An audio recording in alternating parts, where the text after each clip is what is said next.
22nd, 1938, Joe Louis knocks out Joe Schmeling. Max Schmeling.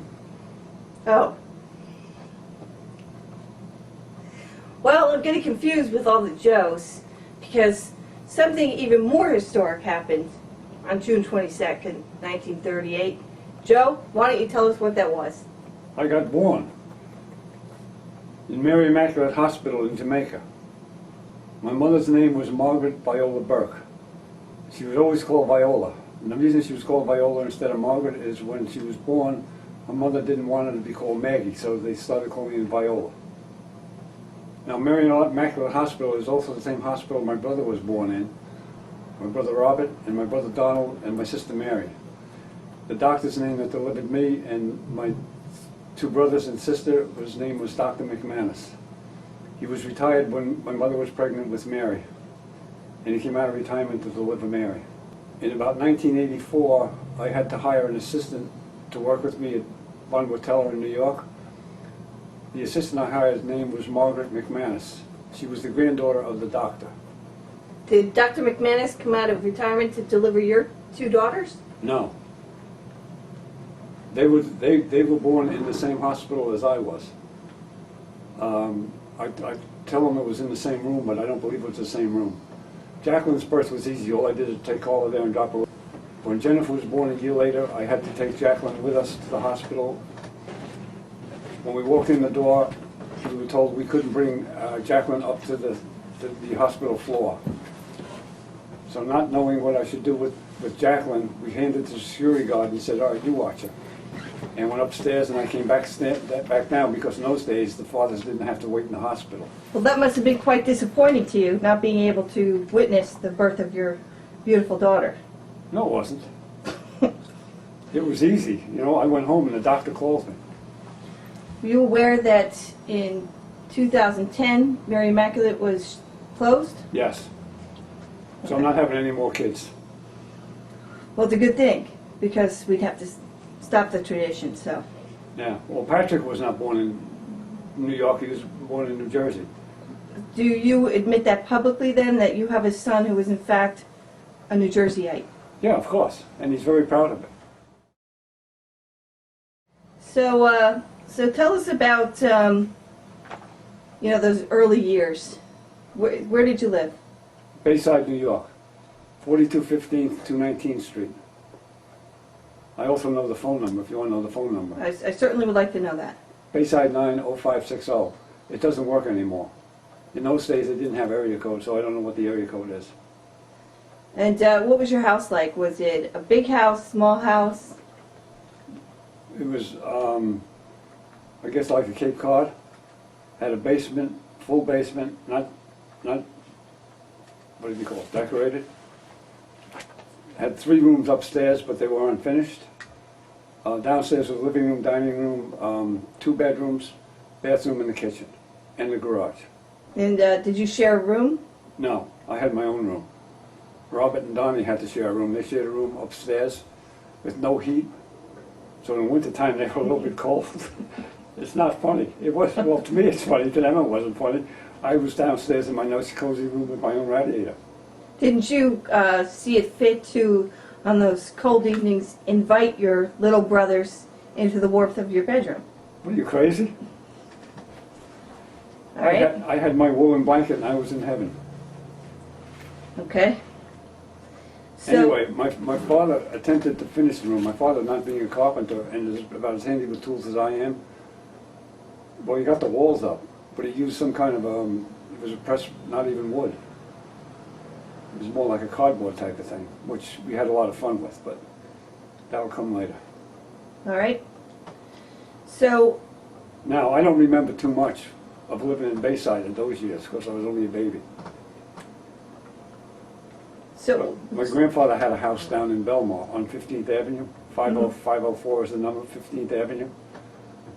I do remember coming down with my brothers and sister. No, not my sister, just my brothers and my mother. I didn't have pictures of me when I was a baby when she took me to the beach, but one of the things I do remember, my grandfather worked for the railroad, the Jersey Transit, and my mother would take us down to the Belmar train station. and get us an ice cream cone. I remember the ice cream cones, and we'd sit there and wait for the trains. I always thought my grandfather was an engineer, but he wasn't. I think he was an accountant. I'm not even sure of that.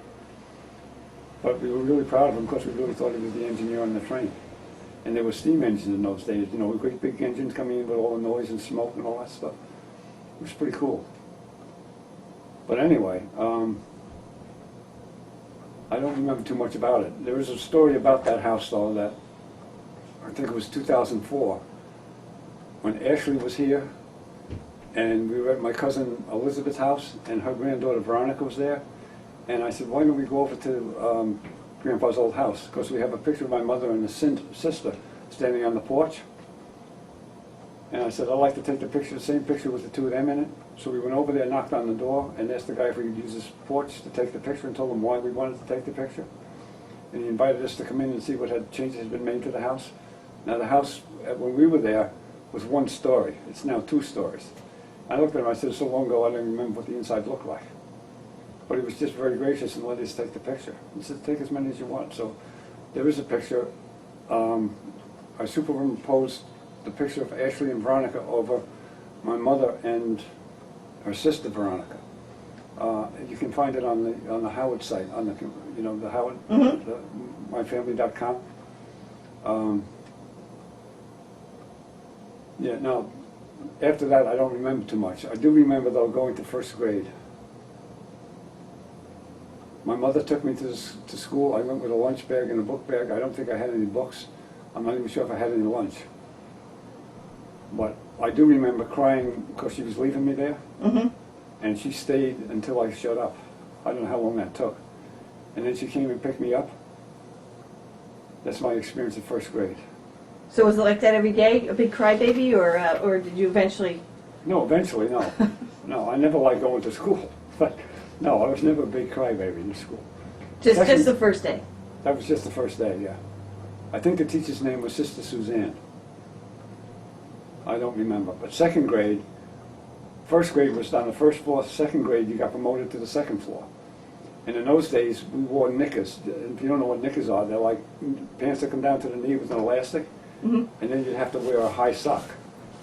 And I had a girl sitting in front of me. Her name was Nancy Nelson. And her big thrill was to reach behind the desk and pull my socks down. I never did like Nancy Nelson. Whatever became of Nancy Nelson? I have do we no know? idea. She graduated from 8th grade because everybody in those days stayed in the same grade. It was boys and girls. Now the only problem, all the trouble I ever got into high school, in grammar school, was in 8th grade. I don't remember the kid I was sitting next to. I think his name was Peter Brown, but I'm not sure. I don't remember. But I had 2 of those safety matches. What's a safety match? Safety matches where you had to have something to strike it on to get it to work. Mm-hmm. Well, that's right. You're not old enough to remember. They still make them. They're not as easy to use as they used to. You used to be able to start them on your pants. But I stuck one on between the sole of his shoe and the top of his shoe, with the part that burns against his foot, and lit the other end on fire. This is in the classroom. And of course the kids screamed like hell when it happened, and the nun came down, and I think she grabbed my knuckles with a ruler. Did you tell your parents? Oh yeah. And what did your parents do? I don't quite remember, but it wasn't pleasant. So tell us what it was like growing up in Bayside with your brothers. My brothers weren't bad. I got along with my brothers for the most part. It's my mother and father that didn't get along. My father, well, I have a term for it. I won't use it on here because Al will edit it out. But if you ever think I was a grouch, my father was worse. They used to fight like hell. My mother and father. I remember one night there was such a bad fight that my mother took us into the bedroom, which is in the back of the house. The 3 of us and her in the room with the door, and she barricaded the door. And we had a dog at that time. He was a Boston Terrier. His name was Mr. Chips. He was named after the movie Goodbye, Mr. Chips. Now, don't ask me why. I've seen the movie, and it's one of the dumbest movies I've ever seen. But that's what he was called. But anyway, the dog went after my father because he was yelling and screaming so much. He took the dog's chain and started to hit him with it. We were in the bedroom and could see it and hear everything's going on. We had tracks from Lionel trains in the room. So what we would do, Robert, I think, would open the door and I would throw the track at my father. But anyway, I don't even remember what happened after that. Mr. Chips disappeared. I don't know how he disappeared, but he didn't get killed. If he did, he was given away. But one of the things that happened, I'm not even sure if it was the same night, is that my mother had a brother. His name was Alfred Burke, lived in Jersey City. She called him and said she's leaving. So she packed the three of us up, brought us to the corner of 42nd and 219th Street. This is now about midnight or 11 o'clock at night to wait for Uncle Al to come over and pick us up. Uncle Al brought us back to his house and we stayed there for 3 or 4 days. Actually, we were in Jersey for about a week. The only good time we had was that we were able to go to my Aunt Veronica's house, where I had my 3 cousins, Tom, Francis, and Vincent. Elizabeth, I don't think, was born at this time. But one of the reasons we liked Uncle Tom's house, Uncle Tom worked for Drake's Cakes. And when he came home from work, he always brought samples with him. So we'd have ring dings and yoo-hoos, whatever they call them. You know, the chocolate things look like hamburger, hot dog rolls with marshmallow in them. But that was great. But I think we went home about after a week. How old were you then? Probably 10. So your brothers would have been 8 and No. 7? Robert would have been 7 and Donald would have been 6. Okay. Robert was born in 1941, Donald in 1942, Mary in 1952. She was a surprise. But when we heard my mother was pregnant, we were all excited because everybody wanted a girl. And then when she was born, we were so happy it was a girl. We all used to take her out for walks in the carriage. You know, push the carriage, fight over who's going to push her. Why did you want a girl and not a brother? Were you tired of brothers? Oh, yes. Yeah, brothers are okay, but... Robert and Donnie shared the same room, you know, so they're probably a lot closer to each other than they were to me. So talk to me about your Uncle Al. Whatever became of him? He died. And when did he die? I don't remember. Did you have contact with him after the funeral? Yeah, but not very much. It wasn't the same. When my mother was alive, we used to go over there maybe once every month or something. Oh, I forgot to tell you about the car.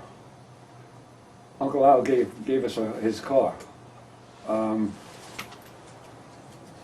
think it was a 1937 Plymouth, but I'm not sure. But the interesting thing about the car is my mother used to like to take us out to Sunken Meadow State Park. In those days, you had to go on Route 25A, which was like all traffic lights, take forever to get there. But my father would check the mileage on the car and be very upset, you know, she had gone any place. So what she used to do before we went, there was a mobile station down on Bell Boulevard, which is about a mile from the house. She'd take down to the gas station, ask the guy to disconnect the speedometer. We'd go to the beach and come home, and before we went home, she'd go back to the gas station and the guy would reconnect it. So your father objected to you going to the beach? I don't know what the hell he objected to. Okay. He did a lot of strange things, which is like, one of the things, his father didn't live very far from us. He used to go over there quite a bit. And in those days, we didn't have TV. Matter of fact, we were the last people on our street to get a TV. We had the radio. And my mother would let us listen to the radio when my father wasn't home. She'd stand by the front door, and when she saw the car coming, she'd tell us all to run into bed. So we're all tearing into bed. She did the same thing when we finally got the TV. What was the TV? What he used to do, he'd come home and put his hand behind it. If it was warm, he'd know we were watching the TV.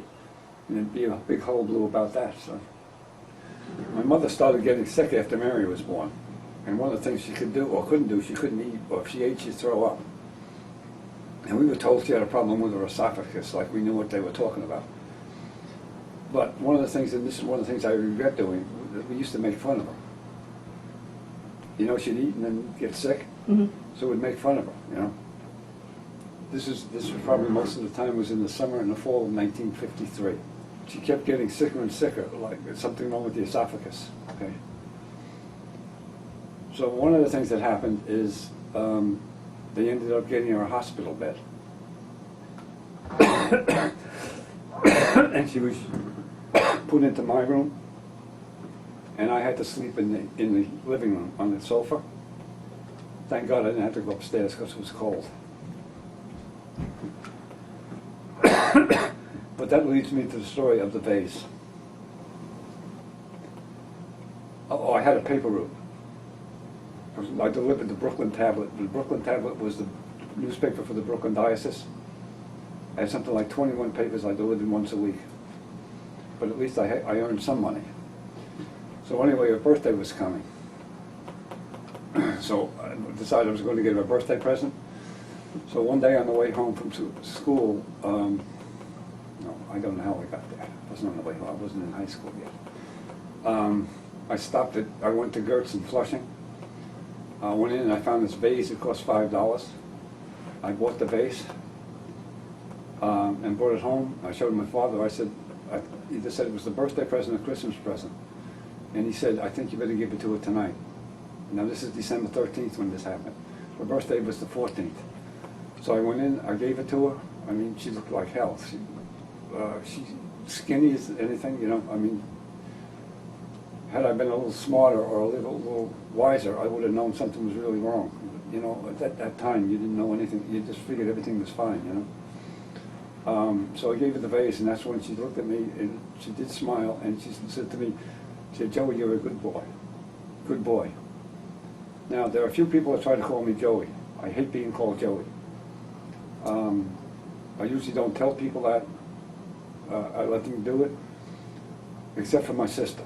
She tries to call me Joey, and I said, my name's not Joey, my name is Joseph. Now, everybody who sees this is going to start calling me Joey. I can see it coming. Anyway, she died on December 15th.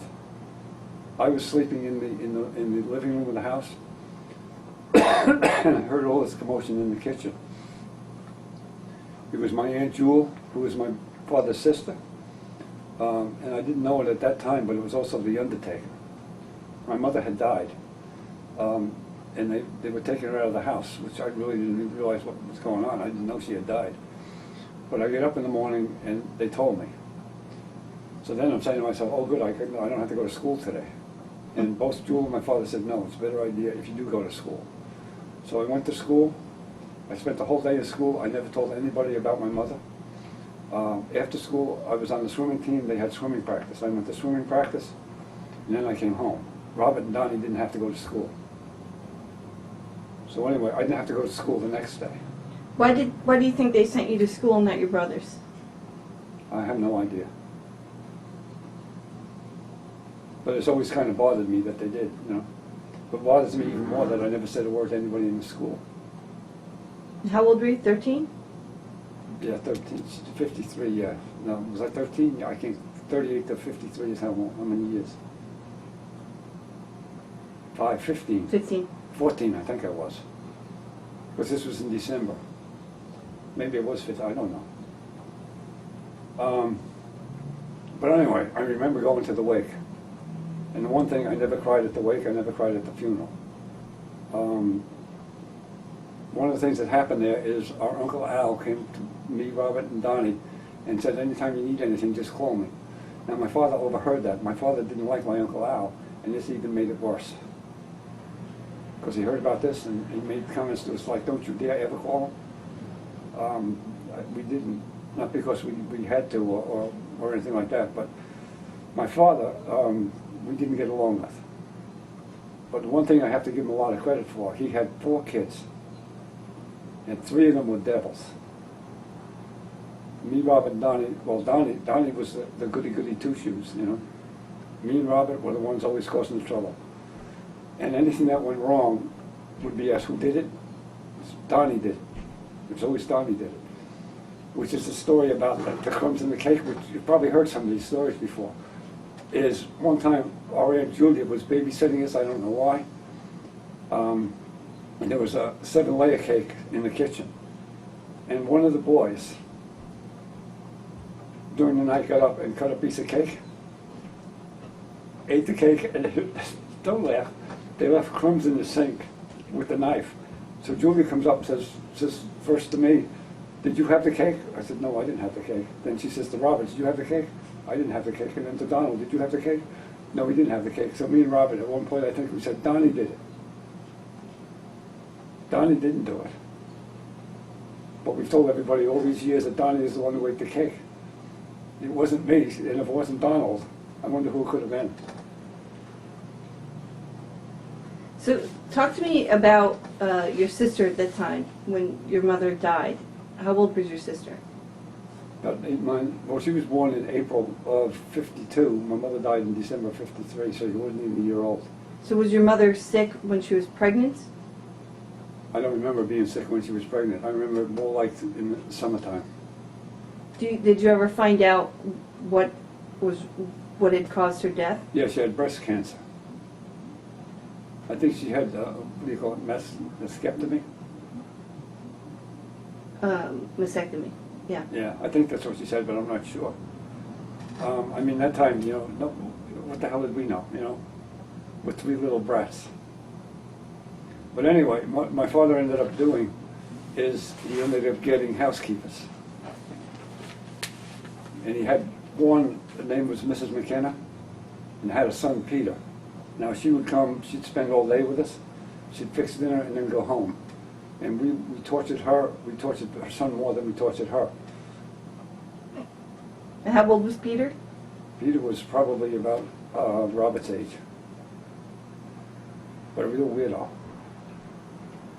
Well, most kids are so weirdos, When we stayed in Jersey City at my Uncle Al's, he had a daughter, Eileen, and he had a son. You know his name, don't you? I don't know. Oh. It's a senior moment.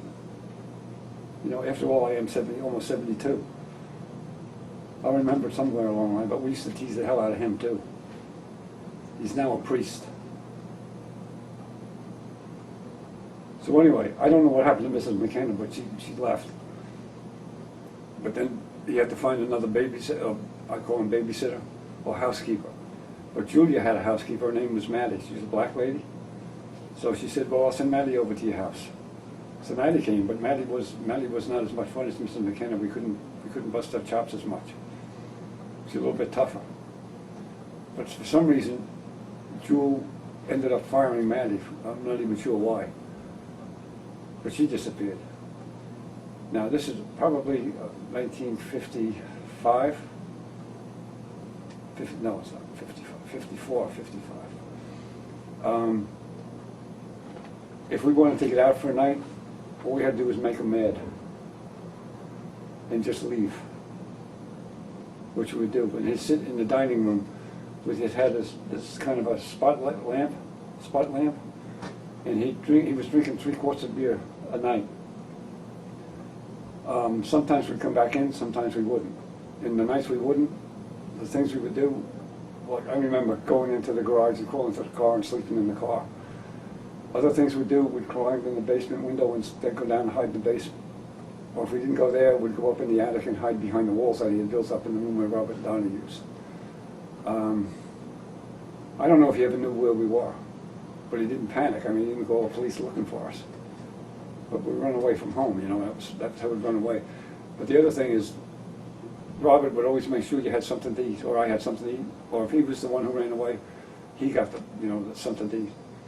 When they went to sell a Bayside house, Marie had the responsibility of cleaning out the attic. She found all these rotten peanut butter sandwiches up. They must have been up there for 10 years. She said, who did this? Donnie did it. Who do you think did it? But anyway, when they moved to Syosset, right, I didn't go with them. They didn't want me to go. I'm not sure. Probably because I was such a... Whoops. How old were you then? Now I'm about 14 or 15. So your father got married shortly after your mother died. But my father ends up having a girlfriend. So he comes home one day and announces he's getting married. And I think the only reason he got married, he was looking for a mother for Mary. Which, he needed something because the 3 of us were driving him crazy. So he ended up getting married. I was the best man at the wedding. They moved out to Syosset. At the time, I gained 3 stepsisters. Was it 3? 1? Eileen, Barbara, and Kathy. Eileen was the oldest. She was married and had, I think, 3 or 4 kids at the time. Bobby, whose name was Barbara, was a teacher. She was not married. Kathy was she was probably about Robert's age, 1957, 58, however old Robert was. But that ended in disaster. My father didn't get along with Marie. He carried on the same way he did with, my mother. They ended up separating and later getting a divorce. How long did they stay married? Probably about 5 years. And how did you feel when he told you he was getting married? Were you happy or? Oh yeah, no, I mean, yeah. We had somebody who could cook. Yeah, and she was very good to us. But she also had an old aunt that lived with her. Her name was Tante Maida. The Tante, I think, in German means aunt, and Maida was a name. Now, Tante Maida did most of the housework and everything. She was good. She could cook too. Both of them were very good cooks. So where did you go to live? With my Aunt Jewel. That was very exciting. I mean, she was always good to me, but it wasn't my idea of where I wanted to live. I wanted to live out in Syosset. Eventually I got out there, but don't ask me how I got out. I don't remember how that happened. But then my father got sick. He had circulation problems in his legs, and he ended up, first they amputated his feet, and then they all the way up to, I think it was above or right below the knee. He ended up in a wheelchair. And of course, by this time they had separated. He moved to Yonkers into an apartment, and Julia had also lived in Yonkers. She lived upstairs. She had a 6-room apartment. He had a one-room apartment. And the thing is, if we didn't call him at least once a week, we'd get a call, and with an attitude from him, and his first thing would be, "What's the matter? You break your finger?" So nobody ever called him, because every time you called him, he was in a bad mood. So we just called him. Eventually, got to the point you call up and say, "I just called to tell you I broke my finger." So going back to after your mother died, who took care of the baby? Would all of you chip in? No, Robert did most of it. Why Robert? Probably because he volunteered. He changed most of the diapers and stuff like that. But the other thing is, we ended up making, my father would go to church on Sundays. I would be the one who made the breakfast. When he came home, it would be like fried eggs, Sunday side-up eggs, bacon and stuff like that. The other thing, I used to make a lot of cakes.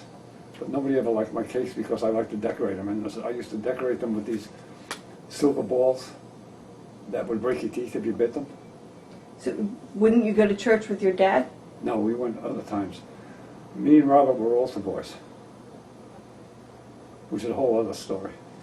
Donald was an altar boy too, but one of the reasons we became altar boys is because if you're an altar boy and there's a funeral on during the day, you got out of class. And Saturday afternoons they used to have confessions, and me and Robert would go to confession. And on the way to confession, or the way home from confession, we'd go behind the altar where the wine was, and we'd go have a couple of swigs of wine. Oh, good. Well, Robert made me do it. So talk to me about your father's parents. So they lived relatively close to you. Yeah, well, his father was a police inspector, New York City police inspector. Mm-hmm. I don't think he was, I didn't like him. None of us liked him. We used to have to go visit him. When we were in grammar school, we had to go visit him. Each one of us had a day to go visit him. And one of his favorite things was make us empty out our book bags on this dining room table and ask 5 million questions about everything we had in there. One of the things, when Robert had his first grandchild born, we said, "Are you going to have her come visit you every week and check a school bag?" He said, "No, you're not going to do that." I said, "Well, you're the same as Grandpa, you're a big shot cop." But anyway, Aunt Julia was a probation officer in a children's court. And my father was a lawyer. And one of the things about these 3 people that I noticed, this is in high school, they all had something to do with the law, and they didn't trust anything you did. Matter of fact, if they asked you one question, they'd ask you the same question 5 different ways, and heaven help you if you didn't answer it the same way all the time. I said, "I'm never going to have anything to do with the law." Robert, on the other hand, for some reason decided he would have something to do with the law, but I don't, who knows why. And wasn't there an incident with your grandfather's gun and a hole in your father's house roof? Yeah, there was no gun. Now, one of the Sundays he went to church, we decided we were going to have a water fight in the attic. So we go into the kitchen, fill up pots, and go upstairs and throw them at each other. What we didn't know was that the water would leak down onto the wallpaper in the living room downstairs. So we got finished the water fight, we went downstairs and saw the wallpaper was ruined. We said, oh my God, what are we going to do? So it was raining out. So one of us, I'm not sure which one had the idea, what we got to do is go up, we'll put a nail in the roof. So we're going to nail the nail through the roof, put a hole in it so you could see the hole. And my father comes home and goes to the living room and says, what happened? We don't know. Maybe there's a leak in the roof. So he goes upstairs. Yeah, we're looking around. So one of us says, oh yeah, look, there's a hole in the roof.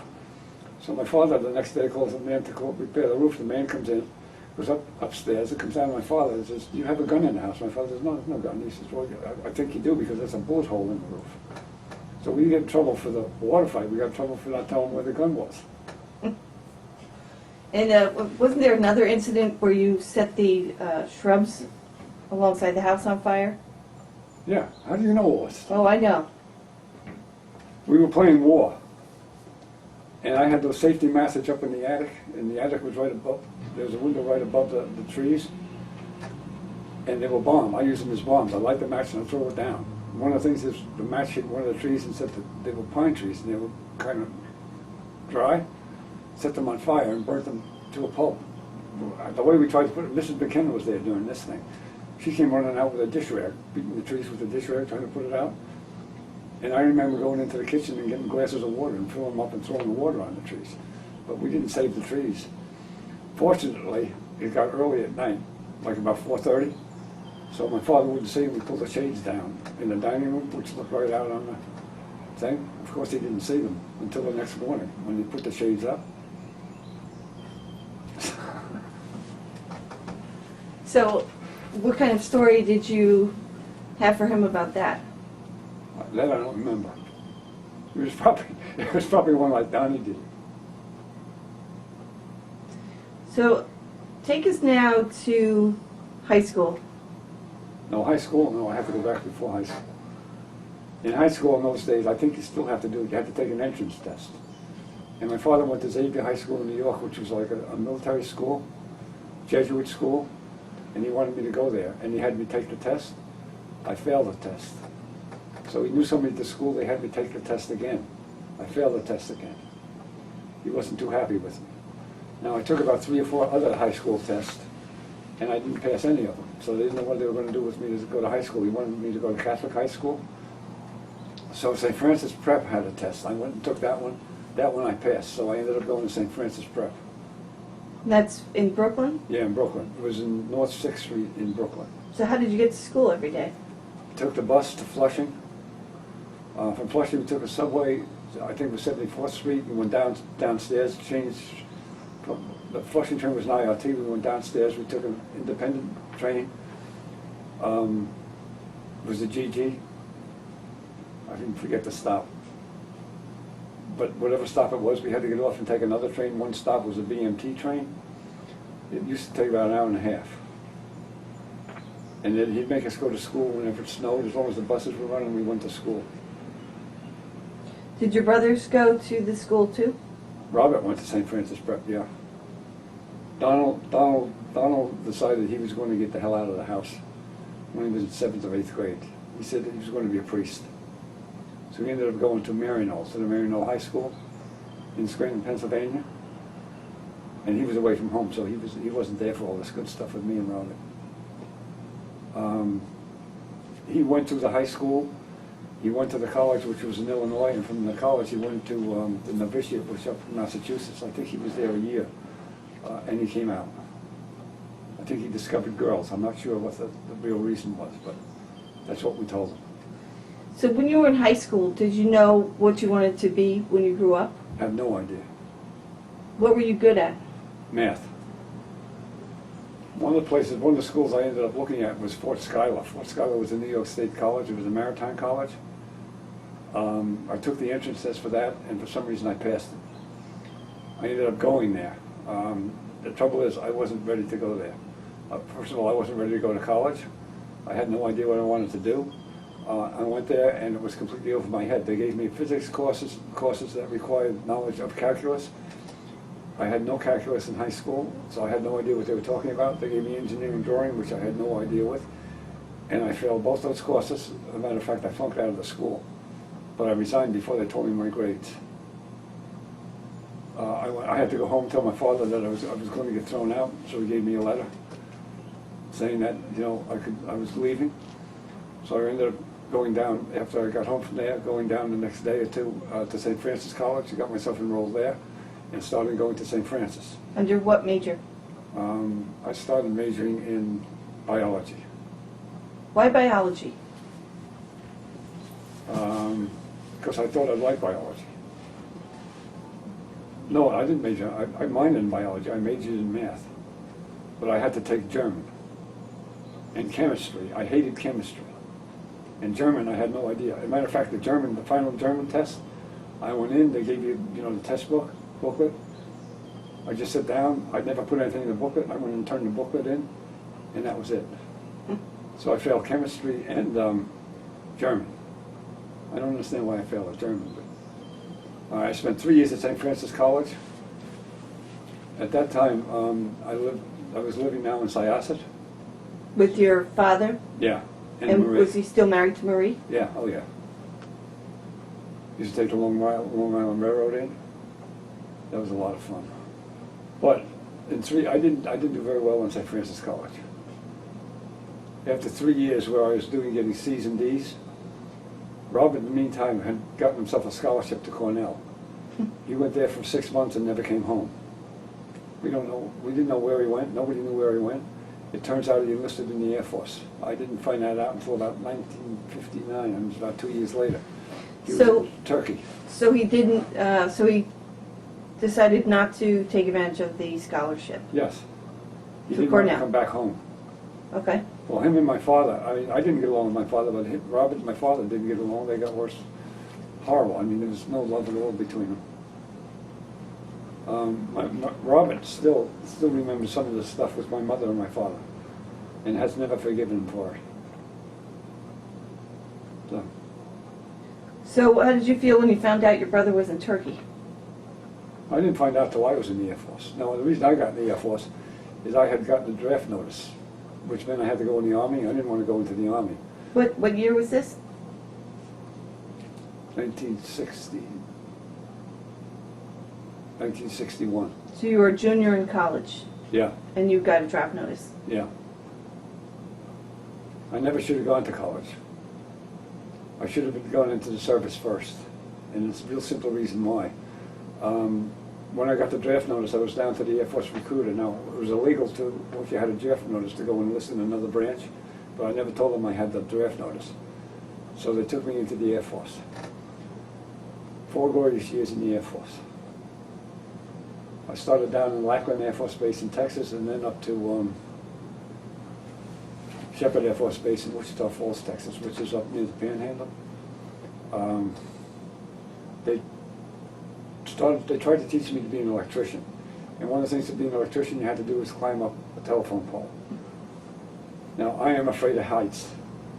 I couldn't climb the pole, so they threw me out of the school. One of the things they tried to do to get me up the pole was that you'd have a belt that you'd have on, they'd put their belt under your belt, and they'd take you up to the top, and then leave you there. So they took me up and they said, all right, you get down by yourself. Now, I couldn't move. I mean, I was just scared. I was so scared I couldn't move, so they had to come down. They brought me down, and after that, they took me out of that school. And instead, they would send me to what they call electrical power production, which was diesel engines running a generator. Now, me, those who know me know I'm one hell of a great mechanic. Yeah, and I got all my good training from the Air Force. One of the things you had to do in the school was you had to take a diesel engine apart and put it back together again. I did that, but mine ran backwards. But one of the things in the school, I could read the books. You know, at least like most of the people down in this class were from down south. I think the first time they wore shoes is when they had enlisted, you know. But I used to pass all the written tests. I just couldn't fix anything. But anyway, from there, I got sent to that's when I got sent to Labrador. I would have gone to Germany had I stayed and been an electrician, because all the electricians in the classroom ended up going to Germany. So anyway, now my class went to Goose Bay. Isolated site, 25 guys, 50 miles from Goose Bay Air Base itself, on a peninsula, right? And the only thing that was there were Indians, Eskimos, and seals. Polar bears? No polar bears. Was there, Lots of dogs, what kind of dogs?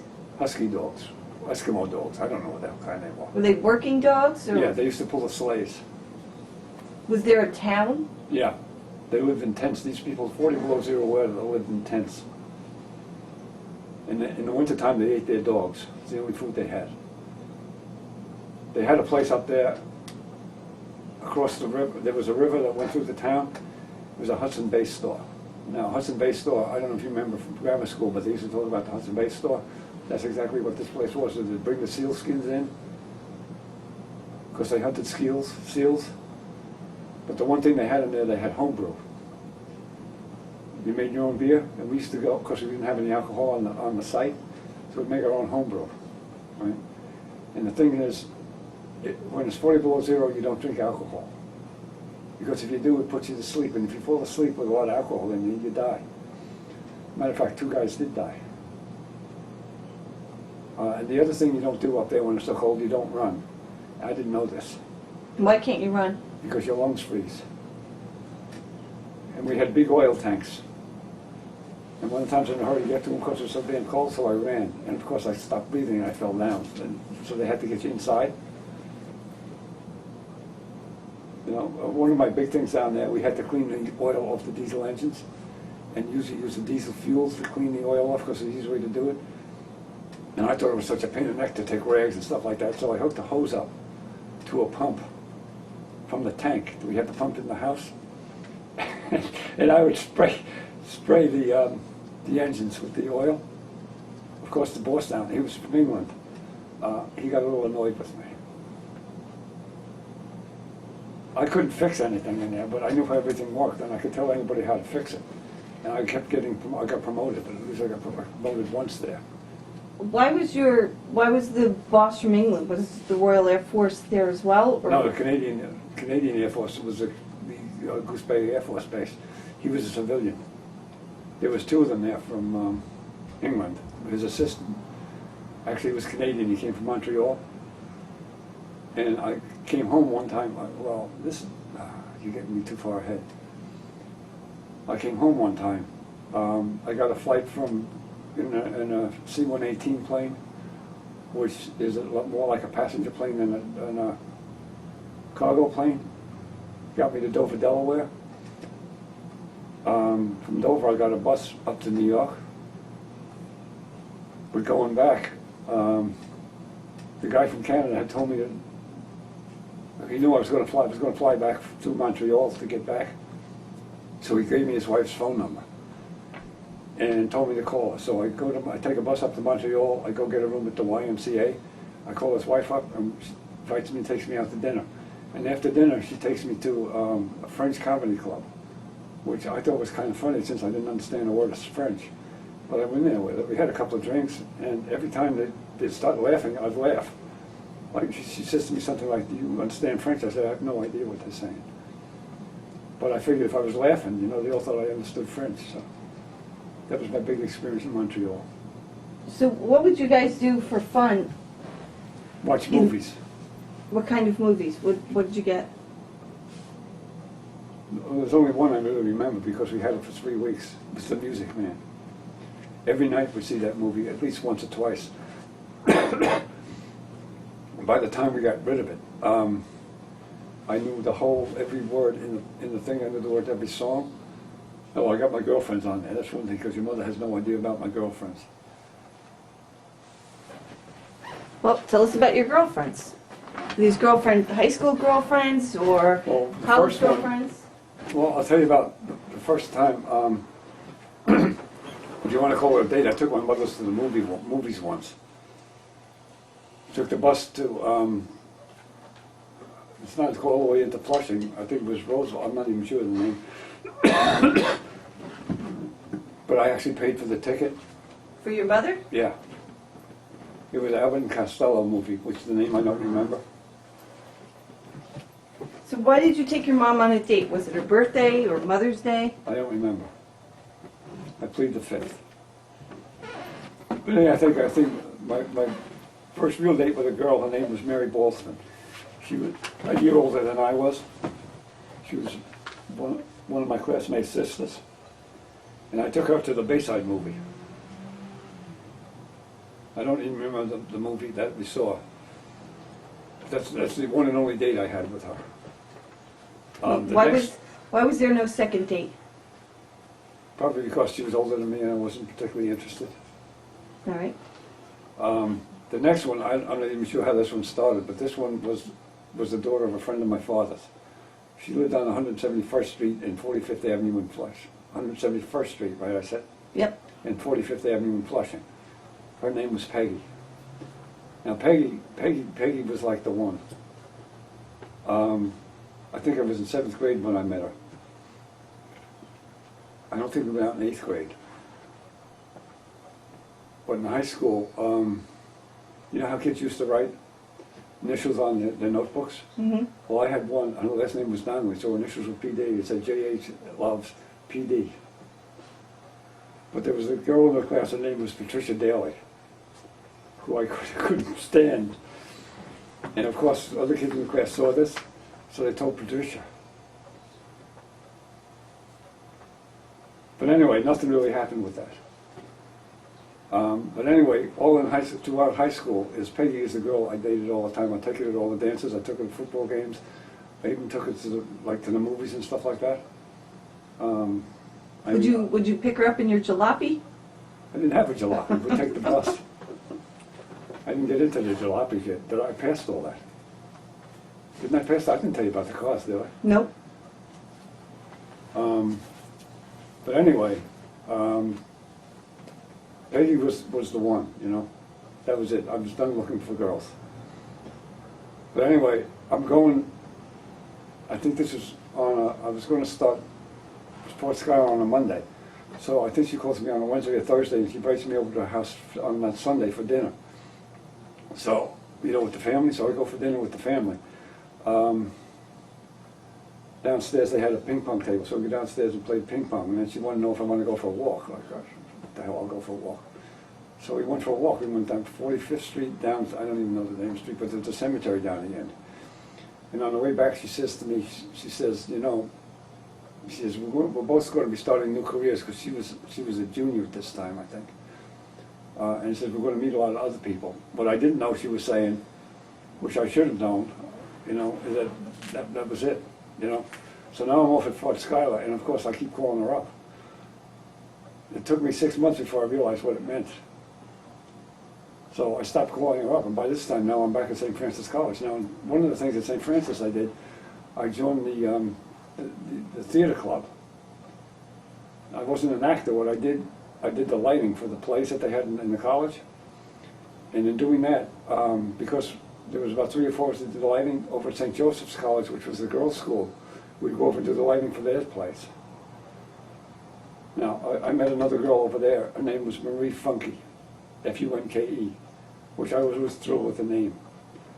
But she was nice, but she wasn't Peggy, Peggy became the one that I compared everybody else to. Whatever happened to Peggy? I don't know. I can get into that a little bit later, what I've tried to do. But anyway, I started going out with her. I went out with her for probably about 6 months. And one of the things she said to me one day, again, we were out on a walk, she says, how come you never talk about your mother? Because I never told her about I never told anybody about my mother. So I finally told her. Did she know that your mother had passed away? No. I ended up, by the end of this talk, though, I had told her. About 2 months later, we're on another walk, and she tells me she's decided to be a nun.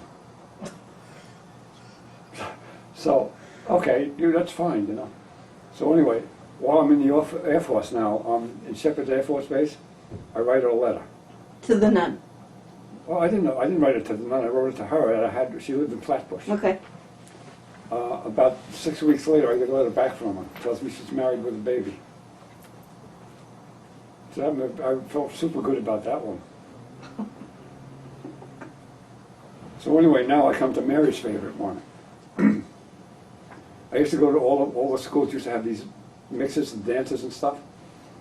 So I go to the one I went to was St. Vincent's Hospital. Now in St. Vincent's, I met this girl, Alice. She was French. Gendreau, G-E-N-D-R-E-A-U was her name. So she was from France, or No, she? no, she was from close to Jamaica. She was Astoria? like- Huh? Astoria? Flushing? No, not Astoria. Right before you get into Brooklyn. She lived on 71st Street, 75th Street. And to get her house was a pain in the neck. I'd have to because I was in Syosset, I had to take a bus from where she lived, along Atlantic Avenue, to the Long Island Railroad Terminal, out to Syosset. Anyway, I was with her for about a year and a half, but she became interesting. She was not Alice, I mean, she was not Peggy either. But when I went in the Air Force, right, I had been still going out with her, and I used to write to her. She used to write to me too. And I was going, I couldn't stand the Air Force when I was in Shepherd's. But anyway, she said, why don't you come home for Christmas? Now, I had a savings account. It was a trust account my father controlled that would have covered the airfare, so I called my father up and I asked him if he'd send me the money, and he said no. So I told Alice I don't have the money. So she gets back to me and says, well, my mother will lend you the money, but you got to promise to pay it back. So mother sends me a money order for the airfare, How much money was that? $255. So, and that's 1960? 61. What was my? Yeah, 61 was the So you're talking about maybe the equivalent of $1,000 in 2010. Anyway, I didn't make it Christmas because I couldn't get the time, so I came home for New Year's. She meets me at the airport, picks me up and takes me home. We go back to her house, and then she has all these plans for New Year's Eve, which was the next night, and I said I have no money. So she got a little annoyed with me and told me I had to go home. So now it's 11 o'clock at night, and I have no money, and I'm going from here to Syosset. So anyway, I get as far as Jamaica. I actually walked from where she lived to the Jamaica train station, and I started hitching a ride, and I got a ride. You know, I got a ride all the way out to, well, not quite to Syosset. They did end up bringing me to Syosset, but I had my uniform on, and I had like a small duffel bag. And the two guys were kind of weird in there. So that was about maybe 6, 7 o'clock in the morning. It's daylight. And we're driving around in the woods, and I know we're not where we're supposed to be. So I'm getting a little bit worried. And I'm saying to myself, you know, these guys they want to take my money. So I started talking about why I was hitchhiking and I didn't have any money. So after about 10 minutes of that, I don't know, they left me off someplace not very far from where I wanted to go in Syosset, and I walked the rest of the way. And my father was shocked that I got home, wanted to know how I got there. So I told him I hitched a ride on a plane to McGuire Air Force Base, which is not true because I flew on Braniff, and I had to go on home ticket. But anyway, now I'm home. And for New Year's, we all went to Julia's house for dinner. And I had to get the plane, I think it was at about 5 o'clock that night. So I had to tell him that I had to go to Newark Airport. Well, not Newark Airport. We had to go to Idlewild. It was Idlewild. It was Kennedy, which was Idlewild in those days. That's when he found out I had the ticket. He asked me how I got the money, so I told him. Now, I paid her mother back. I was making something like, I think it was $49 a month. In the year I was in Labrador, I paid her all that money back. But anyway, that was the end of that.